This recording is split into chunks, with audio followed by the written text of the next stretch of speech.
imaginez ce spectacle extraordinaire, 10 volcans à la fois crachant leur lave pour faire la Martinique. C'est fantastique, quelle naissance prodigieuse.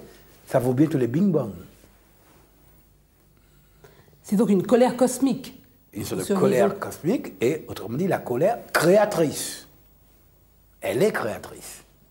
Alors nous sommes loin de cette néréide sous la mer endormie, c'est beaucoup plus que ça. C'est des terres de colère, c'est des terres exaspérées, c'est des terres qui crachent, qui vomissent et qui vomissent la vie. Mais c'est de cela que nous devons être dignes. Cette parcelle créatrice, il faut la recueillir et il faut continuer l'œuvre première. Il faut la continuer. Et non pas s'endormir d'une sorte d'acceptation et de résignation. Il y a une sorte de sommation de l'histoire et une sommation de la nature à nous faite. Et à moi mes danses de mauvais nègres. À moi mes danses. La danse brise carcan, la danse saute prison, la danse il est beau et bon et légitime d'être nègre. À moi mes danses. Et saute le soleil sur la raquette de mes mains. Mais non, l'inégal soleil ne me suffit plus. Enroule-toi vent autour de ma nouvelle croissance. Pose-toi sur mes doigts mesurés. Je te livre ma conscience et son rythme de chair. Je te livre les feux où brasille ma faiblesse. Je te livre le chain gang. Je te livre le marais, je te livre ligne touriste du circuit triangulaire. Dévore, vent, je te livre mes paroles abruptes. C'est en août 1939 que ce grand cri nègre retentit pour la première fois à la face du monde, lancé par un jeune poète de 26 ans, Aimé Césaire. Sa première œuvre, Le cahier d'un retour au pays natal, vient d'être publié à Paris dans la revue Volonté.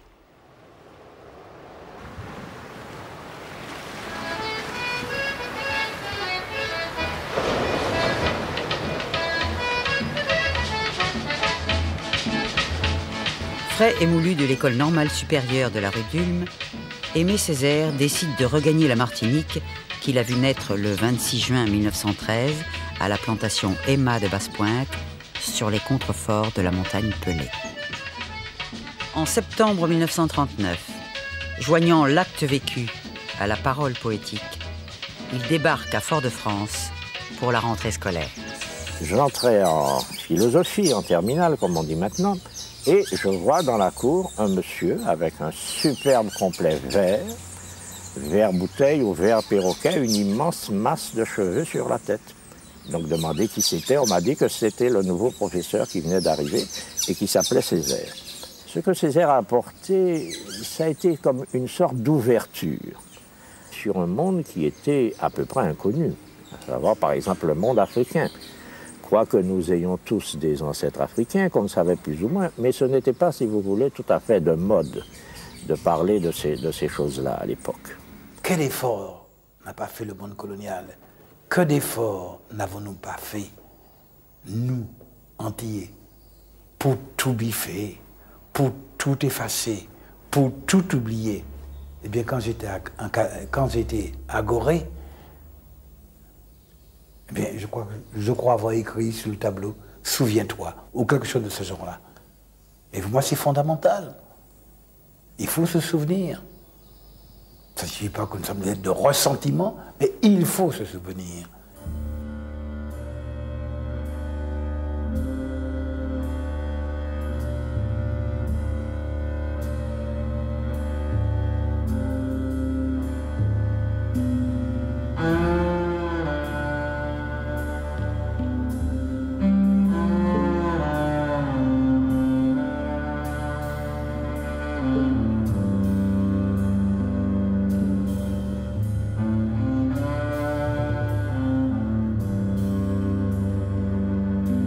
Alors bon, ça fait bien, on peut se réclamer des Caraïbes. C'était de nobles guerriers, ce sont de nobles ancêtres. On peut se réclamer, oui, pourquoi pas des créoles fondateurs, oui. Ça peut s'accepter. L'Afrique, pensez donc. S'il n'y a pas de nègre premier, vous n'avez pas de créole second, hein, ça n'existe pas. Hein.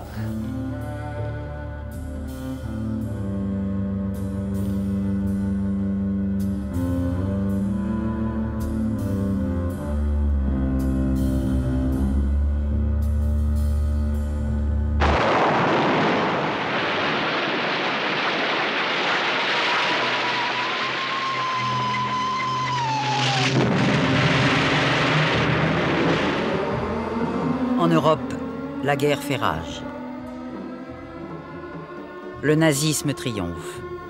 Depuis la France occupée, le régime de Vichy exerce une poigne de fer sur l'empire colonial, enjeu stratégique dans un conflit aux dimensions planétaires.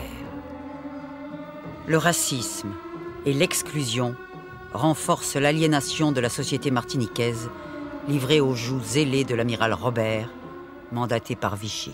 L'instauration de ce régime, après la défaite de la France, avait créé un état d'esprit et une situation assez angoissante même dans le pays, parce que on ne savait pas du tout où on en était. Et on voyait les représentants militaires et civils de Vichy se comporter d'une façon assez arrogante et qui ne cachait même pas le racisme. Et puis un beau jour, dis-je, voilà, qu'apparaît une revue, un fascicule, Tropique. Bon, c'était écrit dans une langue qu'on n'avait jamais entendue, si j'ose dire, parce que c'était une revue littéraire, une revue poétique. Cette poème était signée Aimé Césaire et Suzanne Césaire, René Ménil, Gilbert Gracian, enfin des gens que nous connaissions. Et nous sentions tout de suite, alors ça d'instinct, que c'était des poèmes de protestation, voire de révolte. On avait besoin de respirer, on avait besoin d'air, il fallait rouvrir les fenêtres. Eh bien c'est tout cela, bon, être soi-même et en même temps retrouver le monde. Il fallait faire retentir le grand cri nègre. Je crois qu'il y a eu de ça. Contre le silence, contre le bâillonnement, il fallait témoigner, il fallait dire et en même temps poser les jalons d'un monde meilleur, les jalons de demain. Terre muette et stérile, c'est de la nôtre que je parle.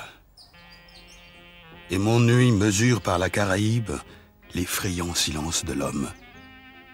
Europe, Afrique, Asie. J'entends hurler l'acier, le tam-tam parmi la brousse, le temple prier parmi les banians. Et je sais que c'est l'homme qui parle. Une mort plus affreuse que la mort où dérivent des vivants.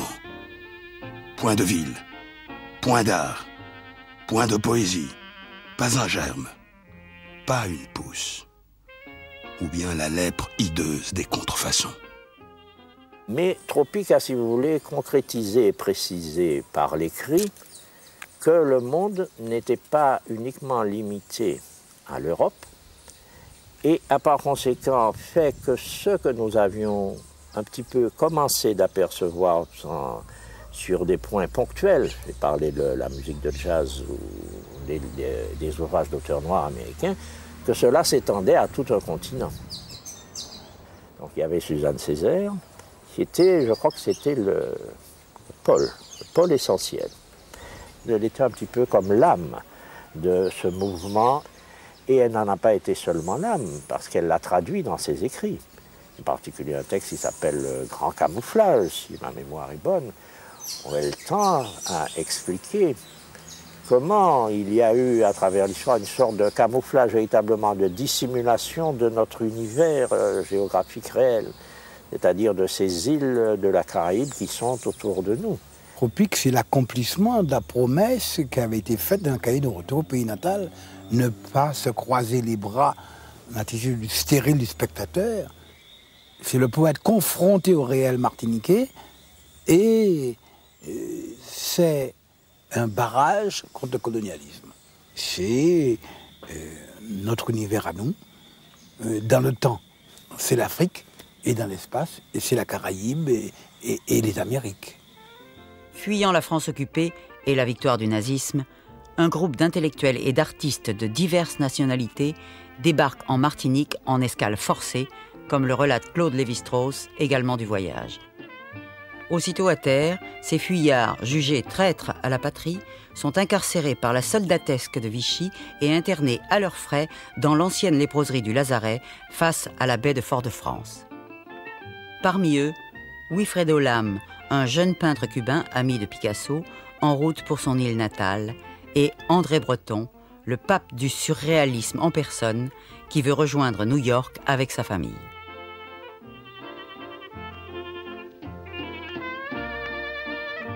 Au bout de quelques jours, et non sans difficulté, André Breton parvient à sortir du camp pour se rendre à Fort-de-France. Tout le monde connaît l'épisode du ruban qu'il vient chercher pour sa fille, hein, sortant du camp de concentration du Lazaret. Et il tombe dans une mercerie qui était tenue par qui? Par la sœur de Ménil. De sorte que, voyant dans la vitrine Tropique, une petite revue modeste, il prend le numéro, il l'ouvre machinalement, un homme de lettres qu'il était, et il tombe en transe, littéralement. Je n'en crus pas mes yeux. Mais ce qui était dit là, c'était ce qu'il fallait dire. Non seulement du mieux, mais du plus haut qu'on pût le dire. Aimé Césaire. C'était le nom de celui qui parlait. Pour moi, son apparition prend la valeur d'un signe des temps. Ainsi donc, défiant à lui seul une époque où l'on croit assister à l'abdication générale de l'esprit, le premier souffle nouveau, revivifiant, apte à redonner toute confiance, est l'apport d'un noir. Et c'est un noir qui manie la langue française comme il n'est pas aujourd'hui un blanc pour la manier. Et c'est un noir, celui qui nous guide aujourd'hui dans l'inexploré. Et c'est un noir qui est non seulement un noir, mais tout l'homme, qui en exprime toutes les interrogations, toutes les angoisses, tous les espoirs et toutes les extases, et qui s'imposera de plus en plus à moi comme le prototype de la dignité. Je faisais du surréalisme sans le savoir, mais ce que je faisais de manière à peu près pas inconsciente, je l'ai fait, après ma rencontre avec Breton, de manière plus hardie et plus déterminée. Parce qu'au fond, qu'est-ce que Breton nous apportait, et ce qu'il nous apportait, c'était l'appel à la liberté. C'était l'ouverture à l'imaginaire. Breton, c'était vraiment l'introducteur tout naturel, le prophète du merveilleux. Son séjour a été de courte durée, mais enfin, en tout cas, ça l'a assez frappé et pour que il y ait consacré un petit volume, Martinique charmeuse de serpents. On peut dire que la Martinique a ensorcelé André Breton.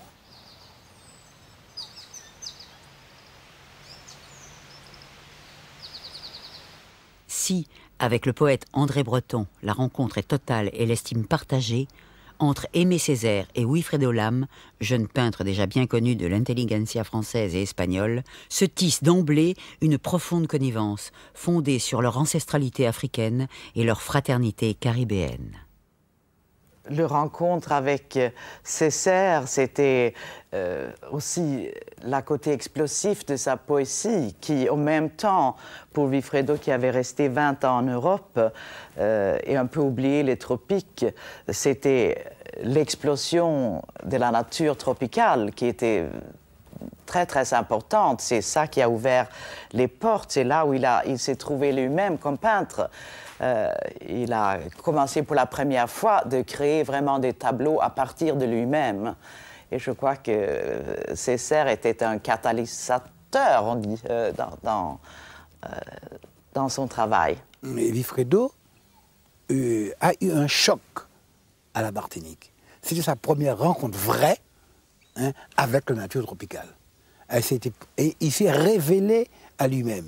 Il a eu le regard tropical et qui a remplacé le regard espagnol. Et ça a été une introduction, je dois dire, à Cuba. Il a revu son pays avec d'autres yeux et sa peinture en a changé. très peu de temps après, à Cuba, il faisait la jungle. As-tu danger, oh, Boloko,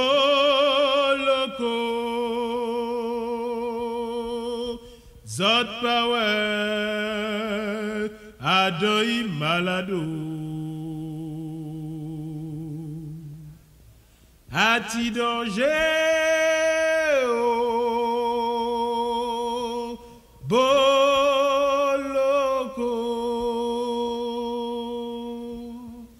Zot Power,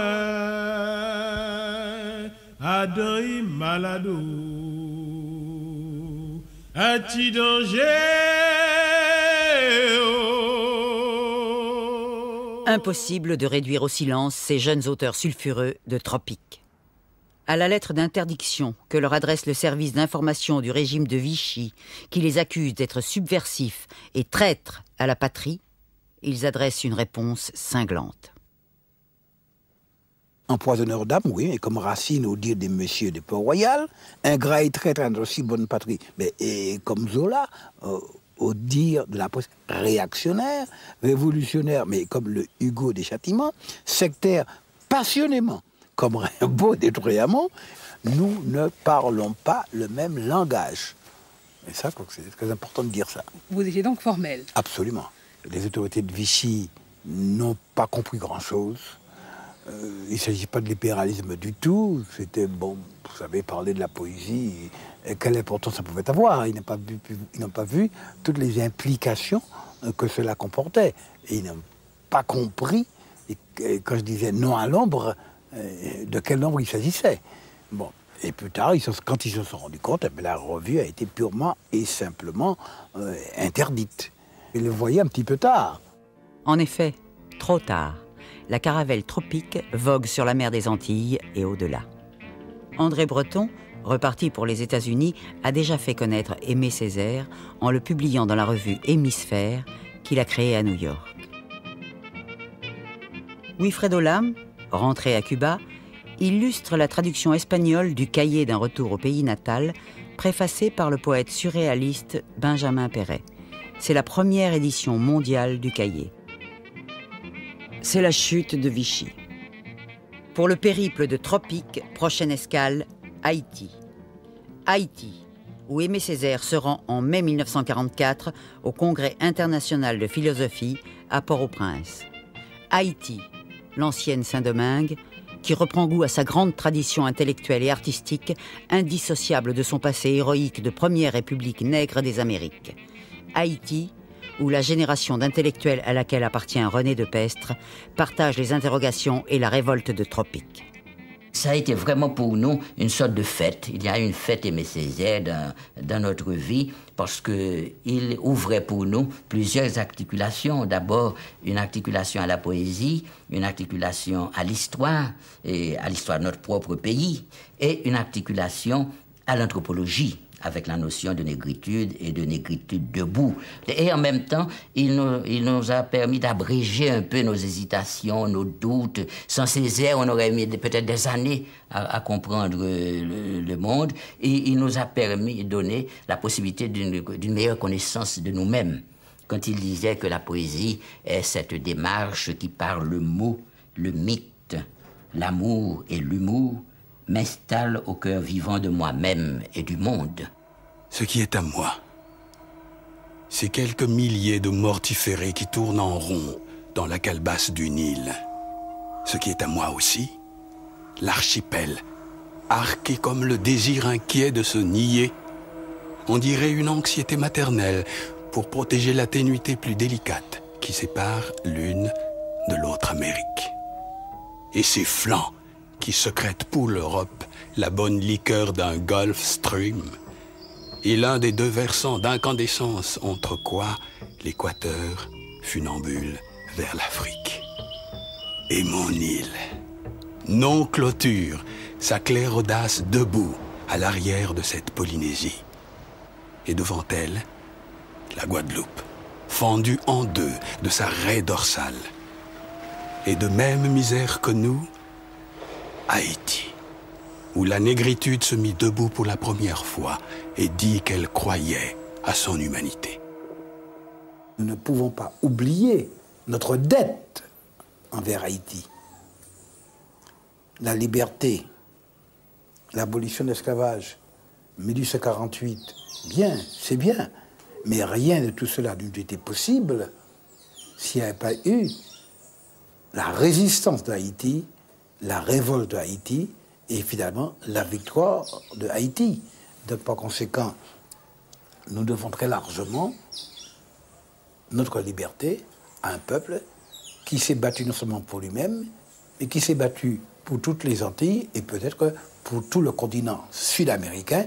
Rappelez-vous que c'est auprès des Haïtiens, auprès de Pétion, et chez Pétion, et Boyer d'ailleurs, que Bolivar a trouvé aide et assistance. Donc Haïti a joué un rôle très important dans l'évolution du continent sud-américain. Et vous savez que pendant près d'un siècle, Haïti est là. Ceux qui accusent l'Amérique et qui accusent l'Europe en Haïti ont raison. C'est que pendant un siècle, Haïti a été entouré par un véritable cordon sanitaire. Tellement les Européens avaient peur de ce qu'ils appellent la contagion haïtienne. Christophe, Dessalines, Toussaint Louverture, tous ces hommes d'Haïti qui ont su transformer leur destin en histoire.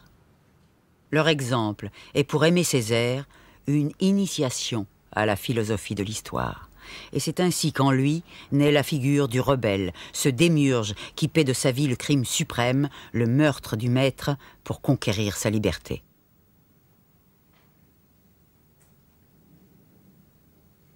Dès son retour en Martinique, impatient de faire découvrir Haïti à ses compatriotes, Aimé Césaire prononce une conférence publique. Elle a lieu au Select Tango, le plus populaire des dancings de Fort-de-France, plus coutumier des bals de carnaval que des conférences philosophiques. Et pourtant... Quand Césaire a commencé à parler, là aussi, c'était encore tropique multiplié par 10 ou par 100. C'était une façon de parler, une voix, une intonation, un ton qu'on n'avait jamais entendu. Et cela avait une telle répercussion que sur cette petite place, quand j'y passe, je regarde, on était peut-être tout au plus 1000 personnes, mais on avait l'impression, ce que Césaire portait, ce que Césaire disait, avait une telle résonance, une telle puissance, on avait bien la conviction que toute la Martinique y vibrait. C'est la victoire des Alliés. Avec le plan Marshall, commence la reconstruction, lueur d'espoir dans le marasme économique et social de la France de l'après-guerre. La vie démocratique reprend avec les élections municipales de mars 1946. La section martiniquaise du Parti communiste, bien implantée dans l'île, propose à Aimé Césaire de conduire sa liste de candidatures à la mairie de Fort-de-France. Face à l'engagement politique et malgré les pressions enthousiastes de ses parents et de sa femme Suzy, Aimé Césaire hésite. Le professeur a peine à quitter ses élèves et sa mission d'éducateur. Quant au poète, il évalue la distance qui sépare l'idéal du réel et mesure la gravité du choix. Mon Dieu, qu'est-ce qui arrive et qu'est-ce qui m'arrive? Je deviens maire de Fort-de-France. Autrement dit, rien ne m'avait préparé à cette éventualité, rien ne m'avait prédisposé à remplir les fonctions qui devaient être les miennes pendant près de 45 ans. Élu député, Aimé Césaire prend l'ampleur des revendications de ses compatriotes. Début 1946, il adhère au Parti communiste français. Le Parti communiste, un allié pour changer le monde. En ces temps d'après-guerre, et comme tant d'intellectuels de sa génération, Aimé Césaire le croit. D'autant plus qu'avec tout le sang des colonies versé sur les fronts de la guerre, la vieille revendication de l'égalité avec la métropole, exprimée depuis Victor Schœlcher et l'abolition de l'esclavage, explose révolutionnaire. La misère dans les campagnes était noire. Et j'ai vu, moi, déambulant dans la campagne, des gens ayant pour tout vêtement un vieux sac d'engrais percé de 3 trous, un trou pour la tête et 2 trous pour les bras. Alors c'est à cette misère abjecte qu'il fallait s'attaquer. Et ça a été le mobile profond de l'action de Césaire.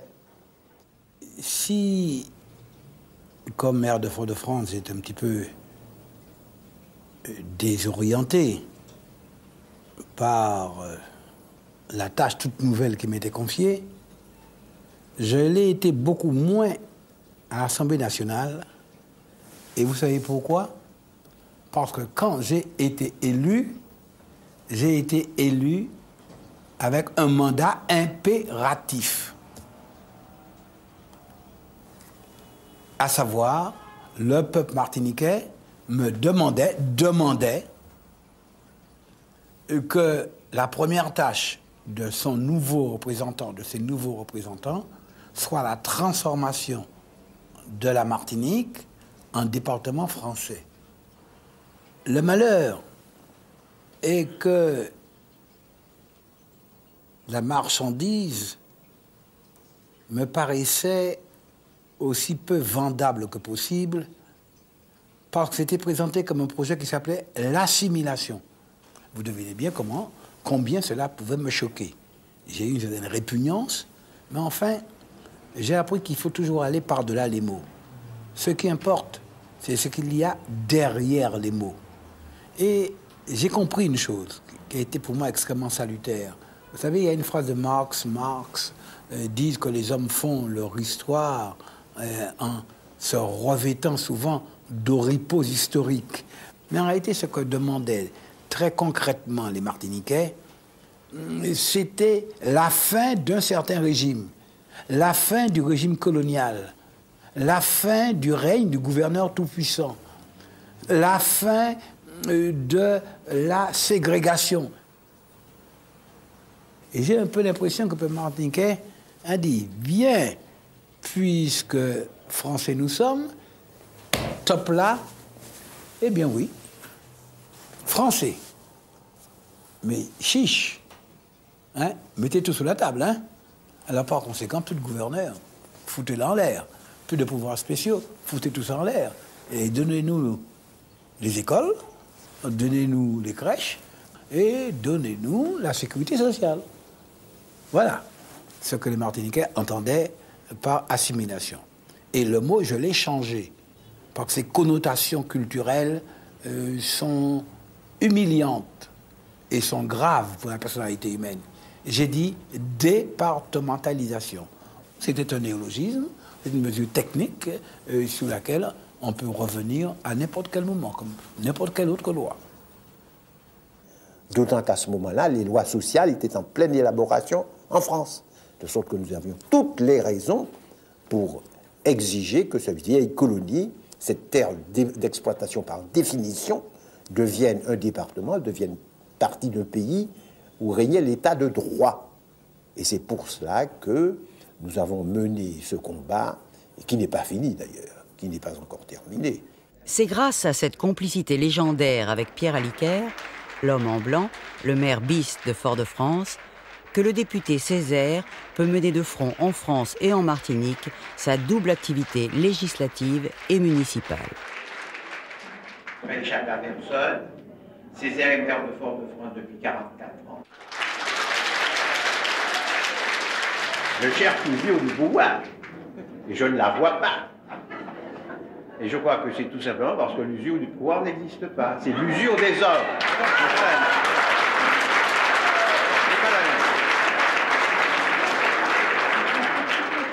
Quand la loi de départementalisation a été votée, elle n'a été appliquée que de briques et de brocs, par bribes et par morceaux. On obtenait un morceau de départementalisation chaque fois qu'il y avait une élection d'importance nationale. On nous lâchait un bout, etc., etc., etc. D'ailleurs, Au départ même, nous nous étions dit, s'il ne joue pas le jeu de la départementalisation, il nous faudra aller plus loin et réclamer une région autonome. Mesdames, messieurs, je voudrais vous rappeler que c'est nous qui avons demandé que la Martinique, la Guadeloupe et la Guyane fussent transformées en départements français. Que la départementalisation que vous nous offrez aujourd'hui, ce n'est pas celle des droits de l'homme et du citoyen, mais c'est celle de la matraque et des gardes mobiles. Ce ne sont pas les meilleurs ambassadeurs de la France. Dans les milieux intellectuels et politiques antillais, c'est la déception. Je crois que la revendication nationaliste, et Césaire lui-même l'a dit d'ailleurs, procède très directement de cette loi de départementalisation qui nous a montré les limites de la revendication de l'égalité des droits qui a été la nôtre pendant un siècle. Confronté à la gestion pragmatique des réalités sociales et géographiques de l'île, Aimé Césaire acquiert dans son combat acharné contre la logique coloniale l'intime et douloureuse conviction que le communisme est lui aussi, partout dans le monde, un autre totalitarisme. Que l'on me permette de penser plus particulièrement à mon malheureux pays, la Martinique. J'y pense pour constater que le Parti communiste français est dans l'incapacité absolue de lui offrir une quelconque perspective qui soit autre chose qu'utopique. Que le Parti communiste français ne s'est jamais soucié de lui en offrir, qu'il n'a jamais pensé à nous qu'en fonction d'une stratégie mondiale au demeurant déroutante. La rupture avec le stalinisme, c'était l'affirmation du droit des nègres à l'initiative historique. Et Césaire avait déjà dans le monde noir une stature, une présence, surtout en octobre 1956, à la veille de Suez, au moment de la Hongrie. J'ai qu'à Maurice Thorez, je suis rentré à la Martinique. Déjà, ma condamnation était décidée. J'ai été accueilli ici par des cris, par des insultes, un déchaînement incroyable. Autrement dit, j'ai été lâché par les Martiniquais, alors que ce que je souhaitais, moi, c'était que la lumière fût faite et que le dossier soit discuté. Ils ne m'ont pas donné la possibilité de discuter et d'exposer mes arguments. Donc j'ai été rejeté, j'étais le renégat selon le schéma classique. Et mes amis, car si j'ai eu des gens pour m'attaquer, j'ai eu aussi beaucoup d'amis qui spontanément se sont portés à mon secours.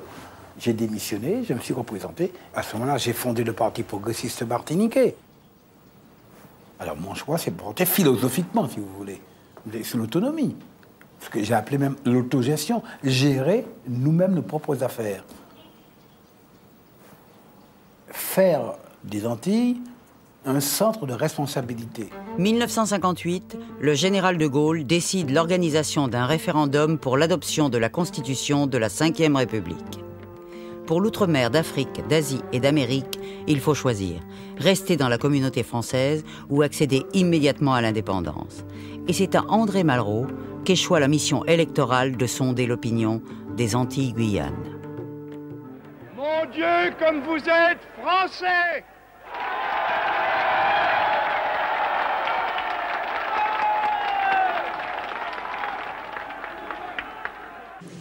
Alors, si la Martinique de papa a vécu, il faut bien avoir assez d'imagination pour essayer de concevoir une Martinique nouvelle.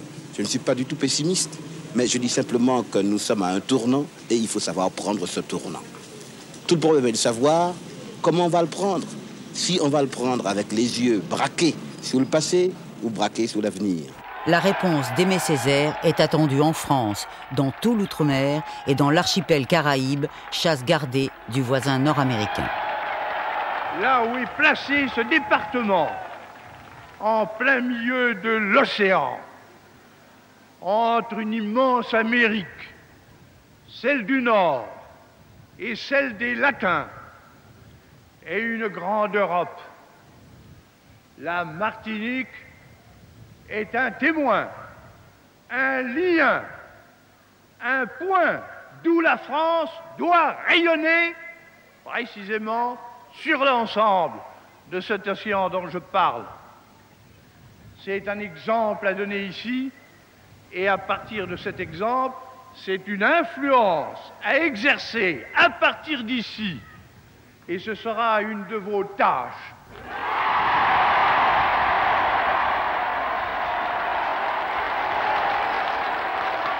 On nous acculait tout le temps à ce dilemme. C'est ou bien. Vous êtes dans la France, c'est la France centralisée, ou bien vous êtes dehors, c'est l'indépendance. Et c'est ça qui a fait la fortune de quantité d'hommes politiques martiniquais. Et comme on nous rejetait tout le temps cette formule à la face, chaque fois que nous demandions une mesure spécifique pour la Martinique, mais je leur rejetais le deuxième article de la Constitution italienne, disant « La République, une indivisible, reconnaît l'existence et favorise l'existence des particularismes locaux. » Admirable peuple italien, qui ne voit aucune contradiction entre l'article 1 et l'article 2. Autant j'ai approuvé la démission de Césaire du Parti communiste français en 1956, autant j'étais persuadé que Césaire, en arrivant à la Martinique, aurait créé un nouveau parti communiste, mais surtout un parti communiste qui aurait été pour l'indépendance à l'époque, qui aurait été pour l'indépendance.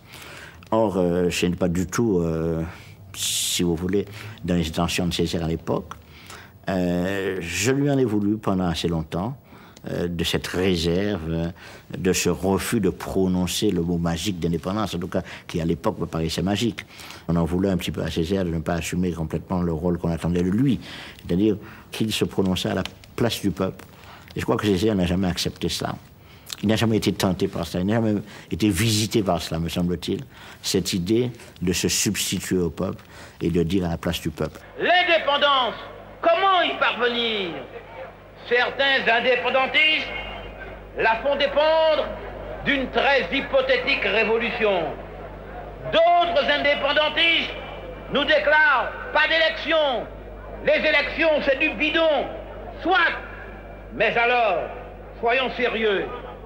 Si vous ne croyez pas aux élections, il ne vous reste qu'une solution, messieurs. Une seule. Et il faut faire vite, c'est l'insurrection. En bref, et vous l'avez compris, l'indépendance ne se donne pas. Ça se prend, ça s'arrache, ça se paye en sang et en cadavre. Et je vous le demande, la Martinique est-elle prête à payer ce prix-là?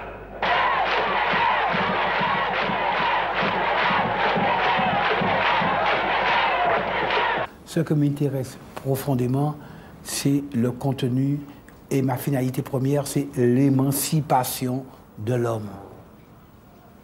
Dis-moi dans quelle mesure tu m'émancipes et je te dirai si je suis pour ou je suis contre. Je m'en occupe, madame. C'est madame Clotaille. Mais oui. Nous sommes démalés là, c'est démalé là, c'est nous pas une place. Le monde a dit famille là, Pour moi, les statuts, ce n'est qu'une modalité. Mais oui, ça passera, les statuts, les petits arrangements juridiques. Est-ce qu'on peut se battre pour ça? Non. Si demain, on nous affirme que l'indépendance nous apportera plus de liberté, plus de prospérité, plus de sécurité, plus de responsabilité, oui. Mais s'il s'agit simplement de refaire une petite Haïti dominée par un petit nombre d'hommes, dominés par la volonté de puissance, eh bien, je réponds non. Parce que là, il ne s'agit pas d'émancipation.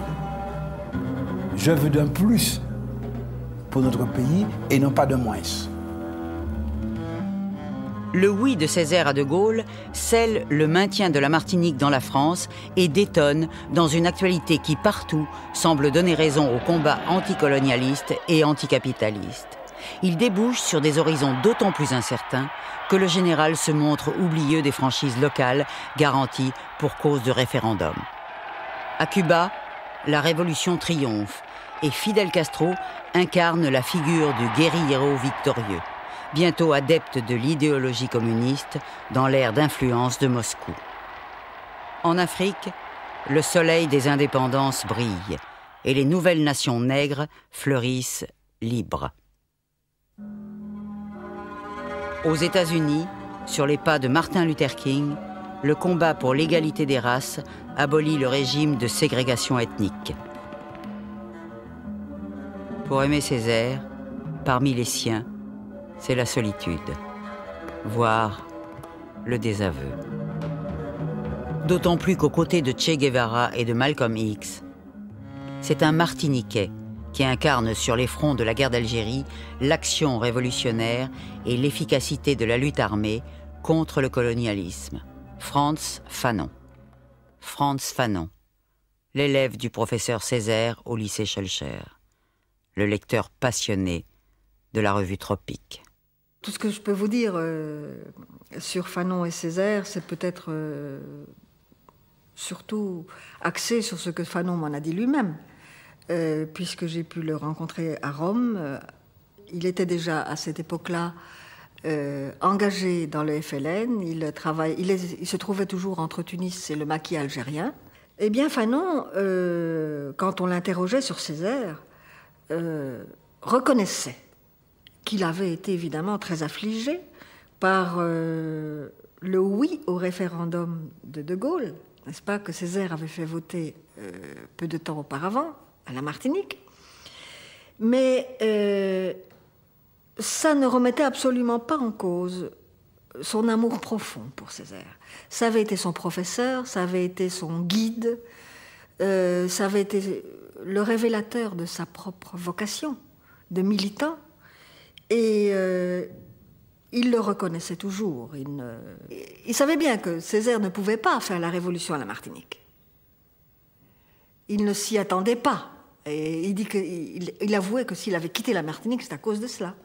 Et que la révolution n'était réalisable qu'en Afrique. Beaucoup de gens se sont imaginés que l'on pouvait opposer Aimé Césaire et Frantz Fanon. J'ai toujours considéré Fanon comme un compagnon de pensée. Et plus, ce qu'on oublie souvent, c'était un poète. On oublie le Fanon poète. Et il faut le dire. Eh bien, cela, c'est aussi un lien entre nous. Et je reste fidèle à la pensée qui m'inspirait à l'époque. Je t'énonce, Fanon. Tu rayes le fer, tu rayes le barreau des prisons, tu rayes le regard des bourreaux, guerrier silex, vomi par la gueule du serpent de la mangrove. Césaire est un poète profondément antillais, profondément martiniquais. Donc, cette tension entre ce qu'il est, la manière dont nous le voyons aux Antilles, c'est-à-dire surtout comme un député, le maire de Fort-de-France, un homme qui a des responsabilités à l'échelon local, cette tension entre son œuvre politique quotidienne et son œuvre poétique, je crois que c'est seulement un Antillais qui pouvait en avoir conscience et attirer l'attention là-dessus. Je crois que j'ai été assez peut-être sévère pendant une époque de ma vie sur cette tension, mais que maintenant j'ai complètement changé parce que je crois que les contradictions et les conflits de Césaire sont en fait les contradictions et les conflits des Antillais dans leur ensemble. Je crois que nous pouvons avoir des discours très durs sur la France, par exemple réclamer l'indépendance, mais quelque part être terriblement attaché à ces valeurs françaises et avoir intégré dans la culture une grande part des valeurs culturelles françaises. Papa loco, où c'est vent, où c'est l'aller, nous c'est papillon, la beauté nouvelle bayagoué.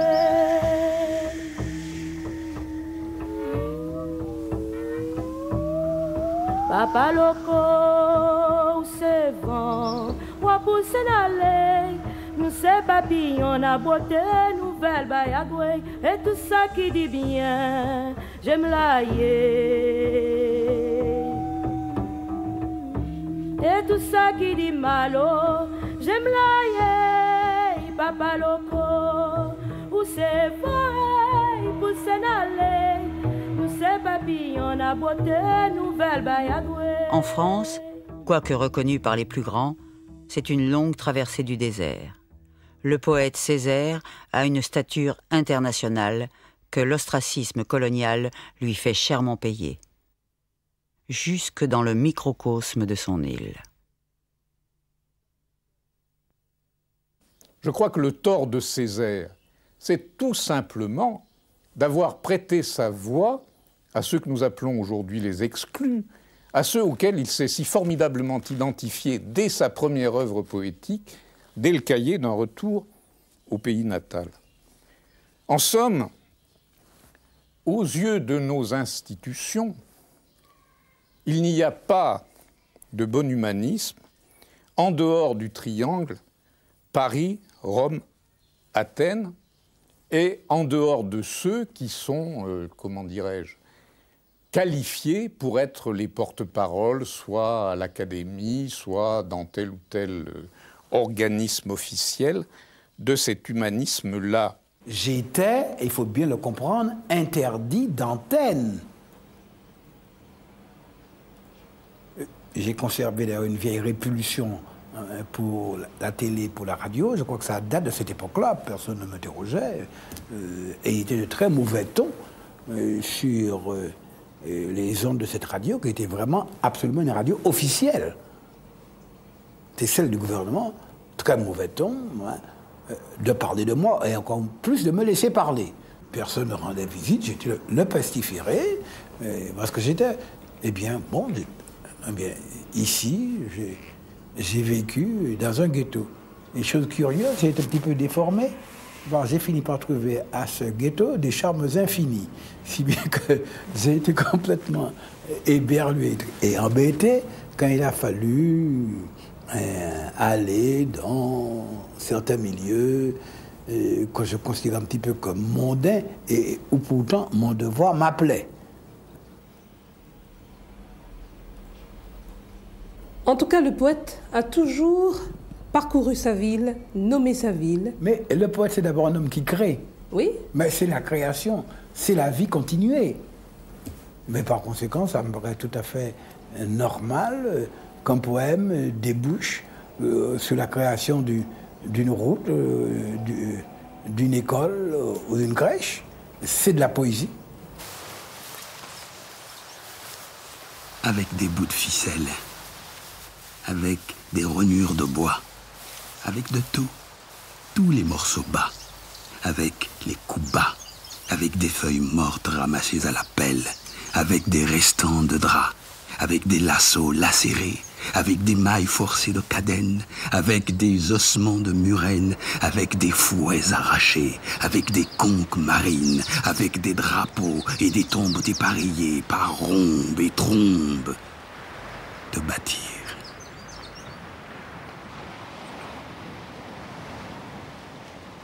Il faut peut-être dire que Césaire est le seul écrivain antillais qui ait réussi son retour au pays natal. La plupart des écrivains antillais viennent un temps au pays, ne peuvent pas rester, ne peuvent pas vivre, s'en vont, reviennent, partent. Césaire est celui qui est resté, moins laminaire, celui qui est resté accroché à l'île, qui a supporté ses problèmes, ses caractères, ses côtés parfois petits, parfois douloureux, et qui a toujours été là. Je crois que c'est la première leçon qui nous donne une sorte de leçon d'endurance, une leçon de courage. Et à nous qui sommes constamment errants, constamment nomades, je crois qu'il nous rappelle que le vrai combat se mène à l'intérieur du pays. Le plus petit canton de l'univers est significatif de l'homme tout entier et de la civilisation tout entière. C'est ainsi que je construis la Martinique. Je ne fais aucun nombrilisme, je ne ramène pas tout le monde à la Martinique, mais en tout cas, il se passe là, je trouve, qu'il y a là quelque chose,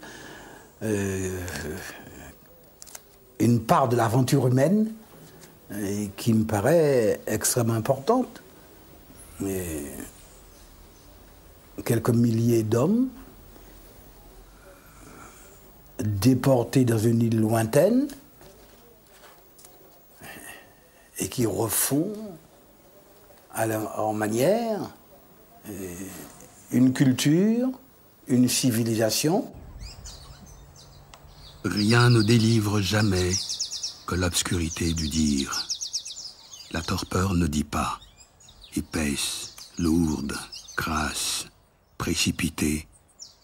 Qui a osé? L'enlisement est au bout de la boue. Ah, il n'est parole que de sursaut. Briser la boue, briser. Enroulement de la grande soif d'être, spirale du grand besoin et du grand retour d'être, nœud d'algues et d'entrailles, nœud du flot et du jusant d'être. Dire d'un délire alliant l'univers tout entier à la surrection d'un rocher. Fabrique un monde de briques, de brocs, des débris, n'importe quoi, mais refaire le monde. Il y a un côté de l'appel que je fais à l'antillais, c'est qui explique bien les choses. Il faut qu'il soit un démiurge pour devenir un homme. Papa loco, où c'est vent, où c'est l'aller, nous c'est papillon, a beauté nouvelle, bayagoué, et tout ça qui dit bien, j'aime l'ailler. Le vent, hélas, je l'entendrai encore.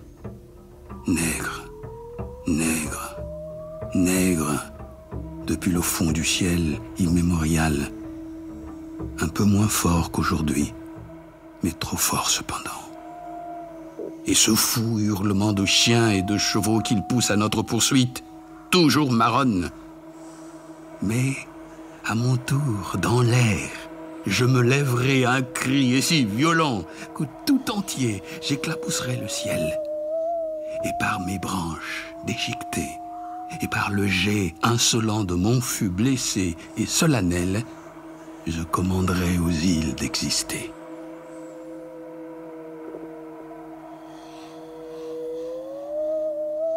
Furimana fubaji, Yemani wani kani, furimana fubaji, Yemani wani kani, Yidem kalesa kumba, Yidem kodaka, Baba, manmije, Baba, manmije, Kalione katomba. furimana fubaji, Yemani wani kani, furimana fubaji, Yemani wani kani, Yidem kalesa kumba, Yidem kodaka, Baba, manmije, furimana fubaji, Yemani wani kani, furimana fubaji, Yemani wani kani, Yidem kalesa kumba, Yidem kodaka,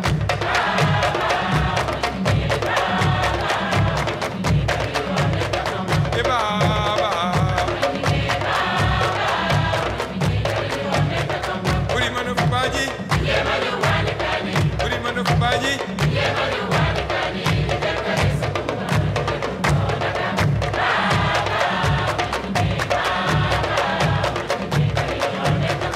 e baba,